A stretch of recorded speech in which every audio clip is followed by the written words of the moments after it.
I know like I've been Lion Nathan pilled or whatever, but Bolter is my kind of go-to because a lot of places will have Newtowner and Bolter. Oh, everywhere has Bolter because they get to put it on there. Yeah, or CUB, whatever it is. Yeah. Fucking, I'm CUB pilled. I'm Cub pilled. Yeah. But that was actually a nice little earner. This is a good pivot. Bolter, it took them, I think it was 2.5 years, maybe 3 years. To get acquired. For 150 million. We're talking beers here, folks. Not this episode, but this intro, I guess. Yeah. Marketing guy from Red Bull, the like brewer from some other places that had already been acquired. And they just went into it with like, spin up a beer, get it popular, do the branding, get acquired. It was a startup, basically. And within 2.5 years, just 150 mil, bang, done. Yeah. And they had a surfer on board, right? Mick Fanning or something. Well, no, Mick Fanning did Bolter? He's done a few. Yeah. Because he originally did Bondi Blonde, I think, as well. Yeah, there was some surfer associated with Bolter. They got them, I don't know, I guess that was probably part of the marketing PowerPoint. Yeah. Get a surfer on, make some nice cans. And they are nice. They're striking cans. Yeah, they are nice cans. You can spot them from across Sydney Harbour, which is probably the goal. But the nature of that industry, because it's a duopoly basically, is that you know you're going to get acquired by one of the two. And they're so aggressive in acquiring any upstart that's selling beer that there's an easy exit opportunity as long as you get enough notoriety. Smart move. But New John, I won't do it. This Steadfast Originals. Because they won that UK tap competition, they expanded to Europe really early in kind of their trajectory. And so I think that kind of changes things a little bit because, you know, they're getting so much value in the European market. There's all this value in Europe that the Australian conglomerates might not necessarily value them for. Who cares? Who cares? I'm just going to take a sip. That's what I'm going to do. See? Not bad. Disgusting.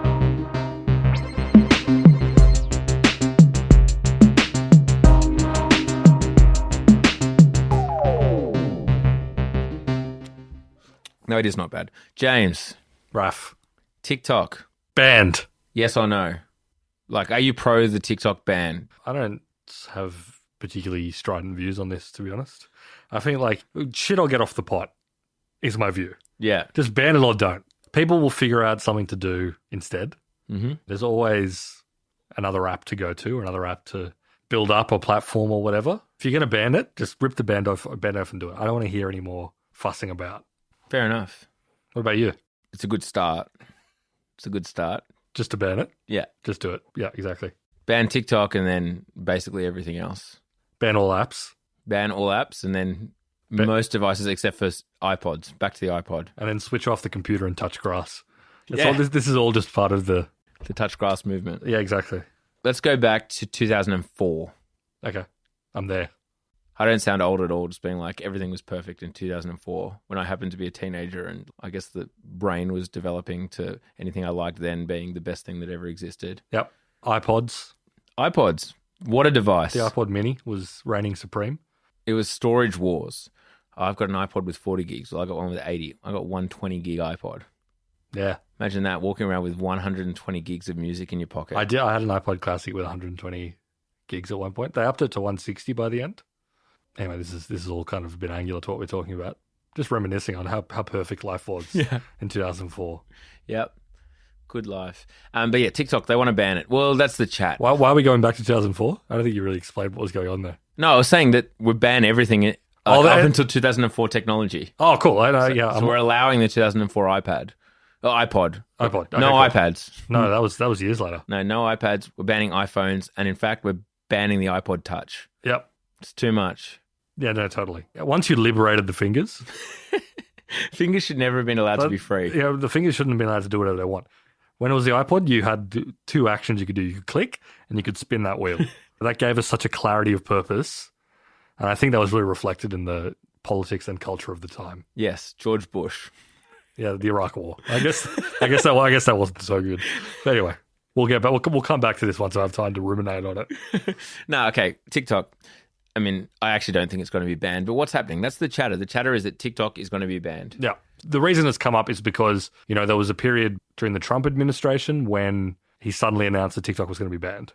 And everyone's like, oh, crazy Trump doing some crazy Trump stuff. This is just because, wasn't it K-pop K-pop TikTok. They reserved all the seats to one of his rallies, and everyone was like, "It's retribution for K-pop TikTok reserving the seats to a rally." I do remember that. I think with the clarity of hindsight, we could probably say that maybe wasn't the reason why he wanted to ban TikTok.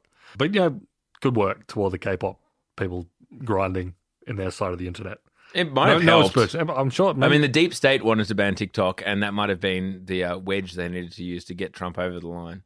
Yeah, totally. He's a pretty impulsive guy. So anyway, that kind of fizzled. There was a real moment during the Trump thing where it was basically like, TikTok needs to be acquired or we're banning it. And then he actually gave the deadline. It was going to be banned from X date. This was in 2019 or whatever it was. Yeah. Pre-COVID. The date came and went. And it just never happened. And then it sort of just like fell by the wayside. But in the years sort of since then, both the US and governments all around the world have been like slowly tightening the noose on TikTok. Yeah. They've been banning it on government devices. If you have a government device in Australia, you're not allowed to have TikTok installed on it. Yeah. Same way if you're in the military. And I'm pretty sure they're expanding that as well to other parts of like the public service too. Countries like India have already banned it outright. Yep. India's banned it, which has been the case for a little while. But then it sort of popped up again. And, it's become an issue under the Biden administration. And it's become an issue on a bipartisan basis in Congress. Why do they want to ban it? Well, it's a Chinese app. Obviously, America and China are adversaries. And they're concerned that it gives the Chinese government an insane amount of power over the impressionable minds of American teenagers. Yeah, there's kind of two angles. Yeah. One is that they can influence the mind of the 150 million Americans who have the app installed. Yep, by showing them like those videos where it's like a robot voice reading Reddit content over the top of like a Minecraft video. Yeah, exactly. They're like, that's turning our kids into CCP automatons. Well, it might spread rumors that Tiananmen Square never happened or whatever. Totally. And the other side being that it's harvesting the data of millions of Americans. Yep. And they can use that data to question mark. Exactly. Not 100% clear what they do, but they could do something with it. So those are like the things. Plus, just like the general vibe of, and I think this is kind of key as well. It kind of goes understated. And we actually talked about it a little bit in the Sheehan episode last week. We mentioned TikTok, but not in the context of, all over the past few years, China's gotten really good at doing stuff that America used to be really good at in terms of like tech and platforms and information services. And Americans are uneasy that one of the most successful platforms or the most successful social media platform right now in the States is a Chinese app. Yeah. There's national security things, but also kind of like the economic protectionist vibe where it's like, why aren't we working to make sure our homegrown tech is beating out like a platform from our biggest apps? Yeah, totally. There's a few things to unpack, I think. So one, I think first we should talk about what the bill itself is talking about and the reaction to that. Yeah. Because the bill itself in classic, this is the thing, guys, fam, you know me, folk, Downies. I'm a big government guy, let's be honest. I love government. You love the government getting up in your business, telling you what to do, I just love it. Exactly. I like being told what to do by the government. I do like it. I want more government, bigger government. I want them to employ more people, own more property, expropriate. He wants the Service New South Wales app to send him push notifications telling him to brush his teeth. I would like my social media to be within Service New South Wales app. Although, we've just changed government, and can we be sure that a Minns-led government will still prioritise customer service? I don't know. What happens if he removes the Minister for Customer Service? We run riot. Anywho. It'll be the French Revolution times 100. Anyway, I'm not opposed to the government. The government regulating technology is often gone awry, let's just say. Sometimes it appears like the people making the laws don't have that much subject area expertise, or there are other parties with perhaps other priorities that get involved in the making of these laws. And to me, as a layperson, I'm shooting from the hip here, I feel like this law feels like there might be a little bit of overreach. Can you explain what some of the elements of the proposed bill is? So the bill is called the Restrict Act, which probably stands for something, as all American legislations tends to. The person...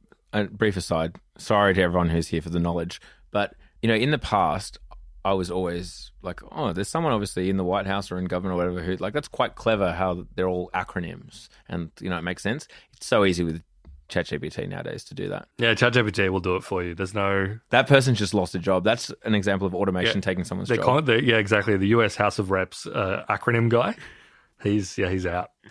He's either out or he's having a very easy time of it lately. That's true. He's either working at McDonald's or just he's halved his working hours and he spends the rest of the time on the golf course.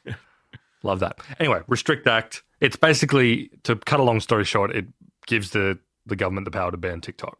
Unless it is basically bought by American entities and run by American entities with servers locally. Yeah, well, the power is literally, it gives them, it says we can restrict digital services and such from adversarial countries, which include basically, China, North Korea, Venezuela, Cuba, Russia, Cuba, the standard list. Iran, yep, the standard list of American enemies. And this is kind of like annoyed a lot of like the Glenn Greenwald type of people who might think that's fine to ban TikTok.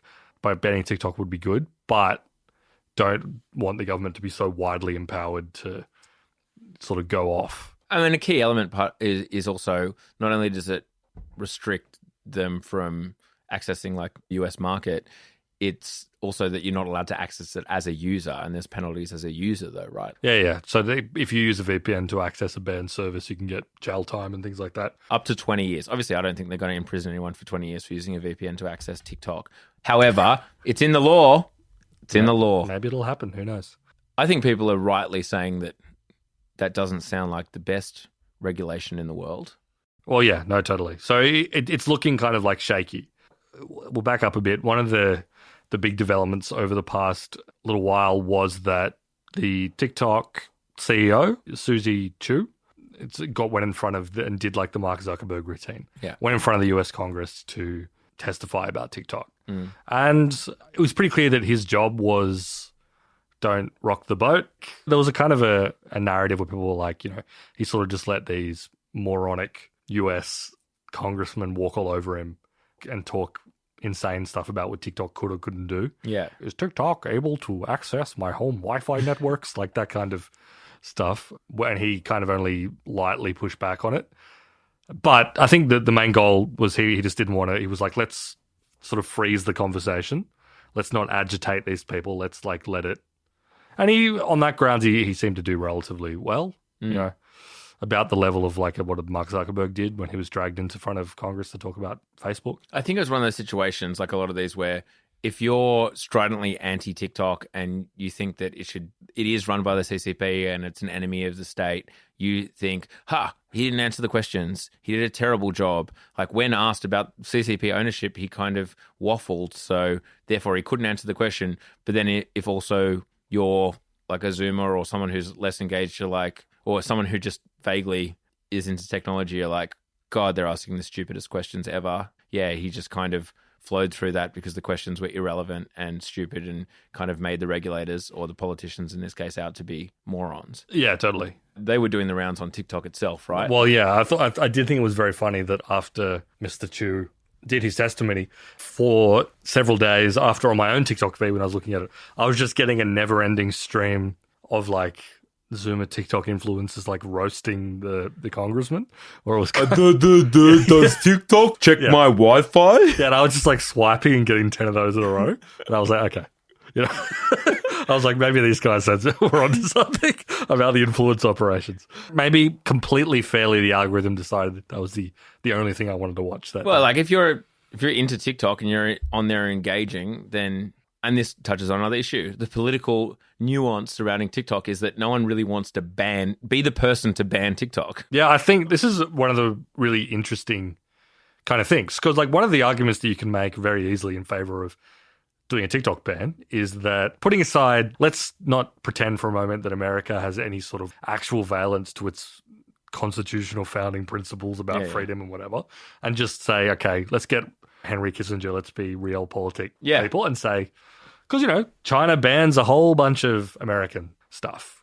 for being, not in line with its own sort of ideological and national security purposes. You can't access Google and Facebook. And they're upfront with it. And it doesn't align with our values. We've got the Great Firewall, you're not allowed in there. Okay, fine. There's a lot more of a protectionist flavor in the air across the economy generally in the US. Like there's a lot more of an idea that, hey, let's reinforce our own productive capacities and no longer export stuff across the world. America's trying to bring technological and chip production back into America and away from contested parts of the world like Taiwan and China and what have you. Oh, no, I totally agree that from a realpolitik perspective, just do it. Like, but China is an adversary. America openly are like, they're not happy with China's rise. Simple as that. They're getting into blues in the South China Sea. They're like, there's a whole bunch of like geopolitical stuff going on. Ban it. Exactly. America should ban it. If you go down that path, sure. But the fact that the reason they are kind of iffy about it and not just doing it is that they know, the American government knows, the Australian government knows, UK government knows, all these Western countries that realize that it would be really fucking unpopular to do it. Yes. And I think this is kind of crucial, with a generation of people that are already sort of pretty iffy about the existing political order. Millennials, Gen Zoomers, maybe less millennials, approaching 40 at this time. Yeah, but they have less faith in institutions. Way less faith in institutions. They're already kind of a bit not ready to continue the trajectory of how Western governments have traditionally conducted themselves. To throw the bomb and be like, well, not only that, you can't watch your Temple Run Minecraft videos anymore. Yeah, mixed with someone pointing at text on the screen in some kind of dance. Dancing, you can't watch that shit anymore. Mixed with paint being mixed in like the one kind of frame. They kind of do that. Yeah, exactly. I can't think of any example in recent years of like a government like the US banning something that has so deeply penetrated its consumer habit. Yeah, like culturally. Because like Huawei is an example of the US. As you say, the argument 10 years ago you'd hear for not banning a company is the brilliance of Silicon Valley and American entrepreneurialism and American business is this idea of the freedom of information and the freedom of speech and the freedom of property, which allows innovation to flourish. And so it's completely against American values to ban anything. We are going to compete on the marketplace of ideas and let the best ones rise to the top and shine through. So if we start banning businesses just because we don't like them, that's the antithesis of our philosophy and our competitive advantage, and will mean that the American dream is doomed.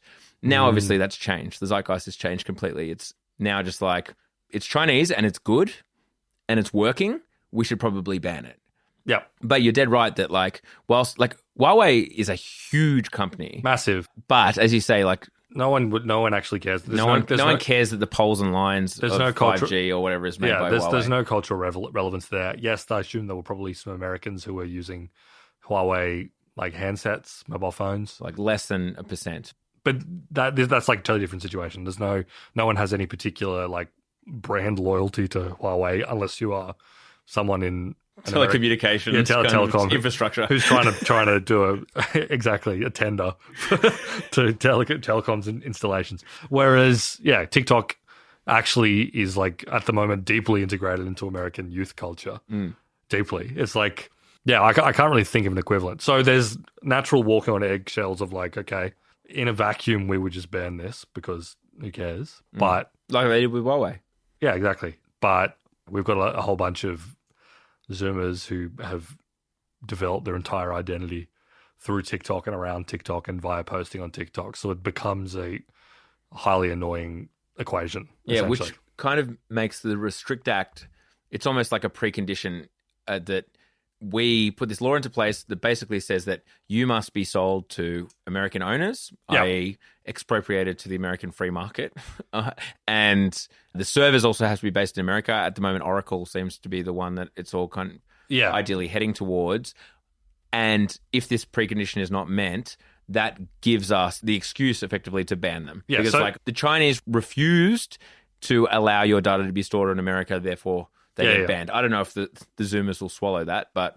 And I say Zoomers, as I said, there's 150 million monthly active users in America alone. Yeah, totally. So it's half the country. Totally.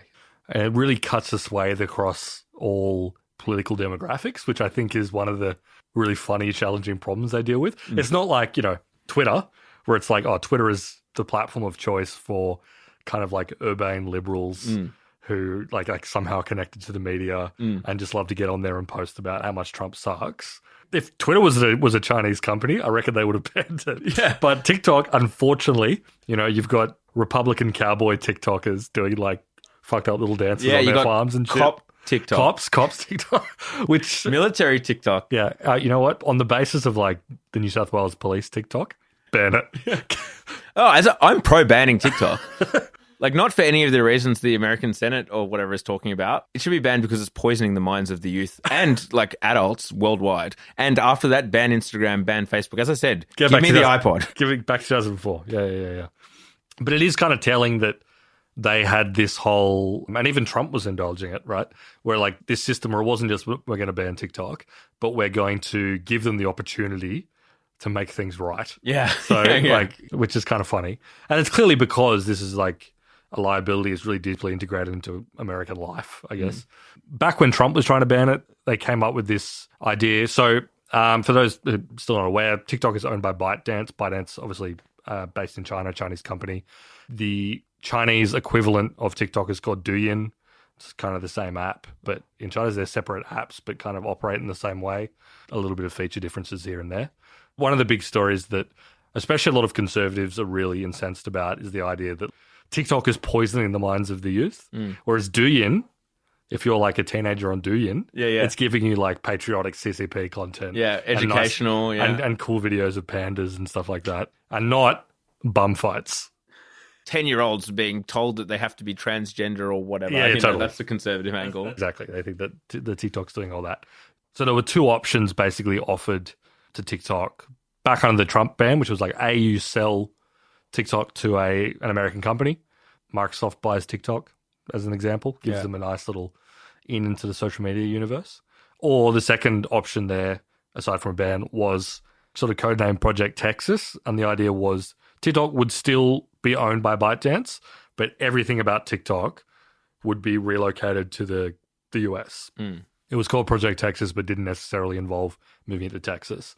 But the idea is that all the data, all the server farms, all that kind of stuff. It might have had something to do with the kind of Mexico. You know, Texas kind of used to belong to Mexico and the States back and forth. That's a guess. That's you could be. I think you're overthinking it. You're poisoning our readers' minds with misinformation. Okay. Maybe we should ban Down Round. Okay. Why not? I mean, you can still put Down Round on an iPod.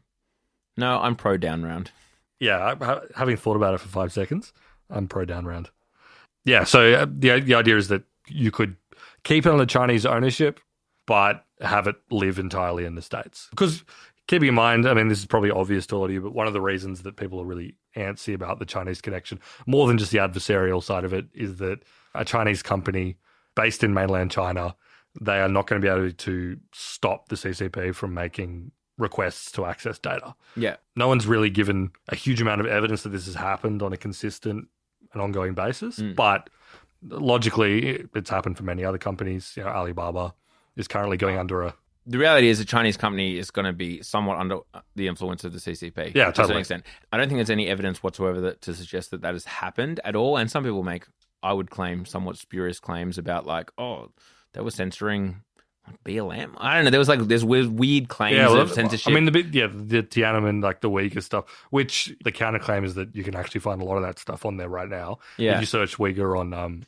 TikTok, you will find a lot of content. But yeah, basically there's no compelling evidence that there's any current influence operation going on to either suppress or promote terms or words or content other than in a manner that any website would, which is to juice engagement and somewhat attempt to suppress, you know, violent content, this, that, and the other. There's certain censored words. And I know that sometimes that much like a lot of social networks, that kind of spills over into, I know there were complaints that they were suppressing homosexual content because my understanding is it probably was just like a censored words thing that was having a negative effect. It wasn't the CCP being like, we don't want homosexual content on TikTok or whatever it was. Yeah, I mean, I think a lot of that, it is pretty easy to talk about the fact that TikTok also faces a lot of the same annoying moderation problems that Facebook does. Exactly. I think that's effectively what, at the moment, every piece of evidence to suggest that the CCP, the Chinese are trying to run influence informations could also be explained by the same challenges that every social media site has over moderation.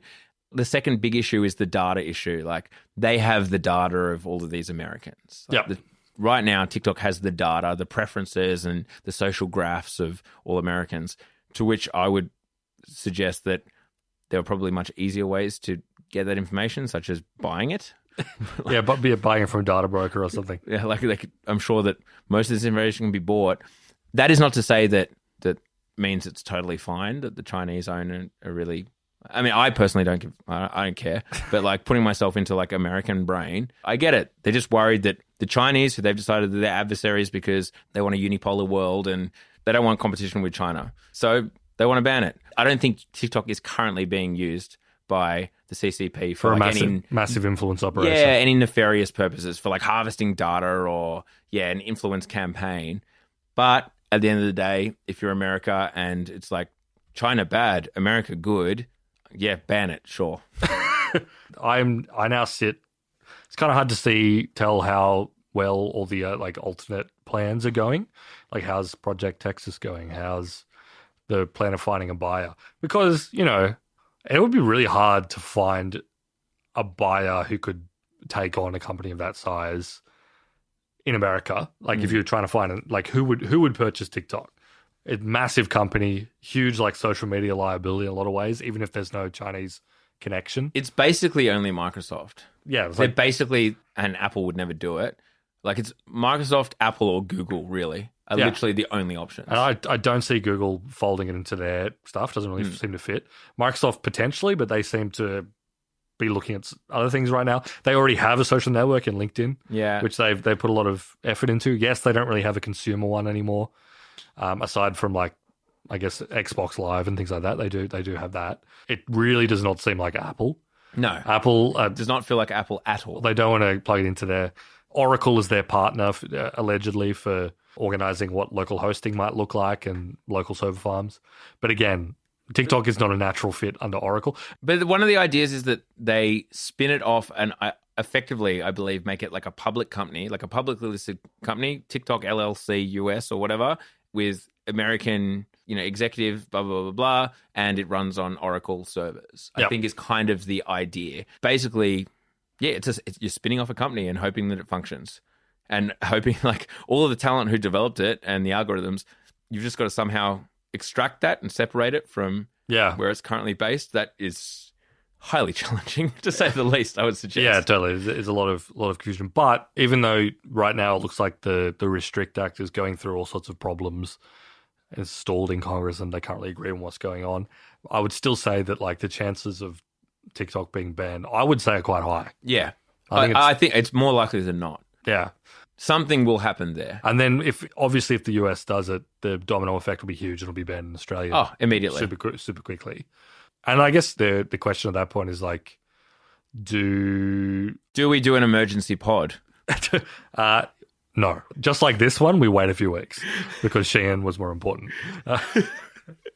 But it would be interesting to know where all those people go. Like the obvious option is Reels, which has sort of cloned the TikTok functions, but is not really there. It's still not as good and doesn't have all the... I mean, Facebook are definitely the big winners. Yeah. If TikTok gets banned, and which, like, literally politicians are saying, we prefer that. We want people to be on Facebook. They're happy with that. I'm sure people would flood to Reels probably, try to force that into working. But yeah, I just... As we said before, it is very interesting how thorny this issue has become, purely on the basis that TikTok has done incredibly well at sort of growth hacking themselves into being a central part of American life. And like, as we've talked about in the podcast plenty of times, culture is sort of born on TikTok now. I would say it's kind of like one of the core places that culture is produced, like American culture emerges from there and is interpreted through there. I think you can basically objectively say that now, in that I saw a study the other day that was about one-hit wonders, and one-hit wonders being technically a band that has entered the top 40 with one song once and then never entered the top 40 again.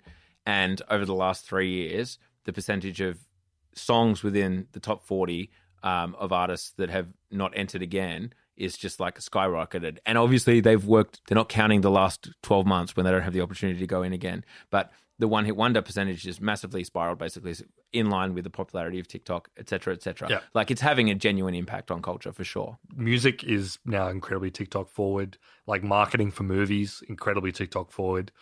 And that's who all like the big studios in Hollywood are chasing to promote their film. And they're putting like TikTok stars in blockbuster films now to a level that actually I don't think really happened with Instagram.